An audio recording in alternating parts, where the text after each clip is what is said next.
Hungry മൃണാളിൽ വന്ന് നിങ്ങൾ ഭക്ഷണം കഴിച്ചിട്ട് നിങ്ങൾക്ക് ഭക്ഷണം ഇഷ്ടപ്പെട്ടില്ലെങ്കിൽ നിങ്ങൾ അതിന് പണം തരണ്ട. ഒരു സർബത്ത് കുടിച്ചിട്ട് പോവാ. എന്റെ പൊന്നോ വേണ്ട, എന്നിട്ട് കാശിലാന്ന് പറയുമ്പോ താരക്കിട്ട് തട്ടാനല്ലേ.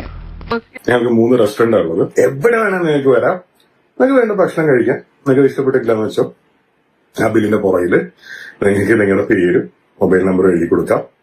അവിടെ കൊടുത്താൽ മതി.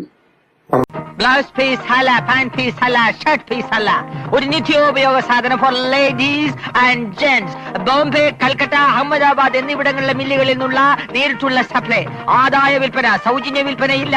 സഹോദരി സഹോദരന്മാരെ, ഓരോ പീസുകൾ എടുക്കൂ. ആദായ വിൽപ്പന, ആദായ വിൽപ്പന. എനിക്ക് നിങ്ങളെ വിളിച്ച് ചോദിക്കാറോ നിങ്ങൾക്ക് ബുദ്ധിമുട്ടാവില്ലേ എന്ത് പറ്റി, എന്താ കാര്യം? അതിനുവേണ്ടി പേര് നമ്പർ കിട്ടും. അല്ലാണ്ട് അത് പണം തരാതിരിക്കാനുള്ള ഒരു കണ്ടീഷൻ ഒന്നും നമ്പർ ഇട്ട് നോക്കാം. അതെന്തായാലും നമ്മൾ തിരിച്ചു തരും. നിങ്ങൾക്ക് ഇഷ്ടപ്പെട്ടില്ലെങ്കിൽ, നിങ്ങൾക്ക് ഞങ്ങൾ ഇഷ്ടപ്പെട്ടില്ലെങ്കിൽ ഗിവ് ഇറ്റ് ബാക്ക്. അത്ര ആത്മവിശ്വാസം ഞങ്ങൾക്കുണ്ട്. കറിയൊക്കെ ഇഷ്ടപ്പെട്ടോ? സത്യം പറയാലോ, വായ വെക്കാൻ കൊള്ളില്ല. പിന്നെ വിശപ്പുണ്ട് കഴിക്കുക.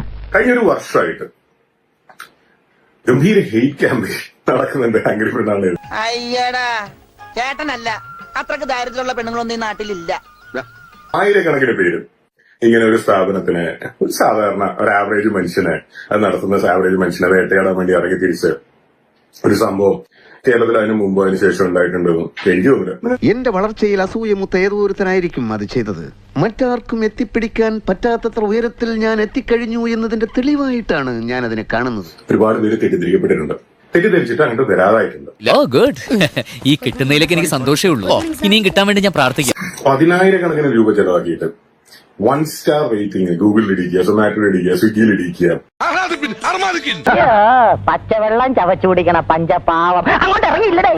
പിന്നെ ഇയാൾക്കെതിരെ മാത്രം തന്നെ ഇത്രയും അത്രയേ ഉള്ളൂ. ഞാൻ പല സ്ഥാപനങ്ങളും റിവ്യൂ ചെയ്തിട്ടുണ്ട്.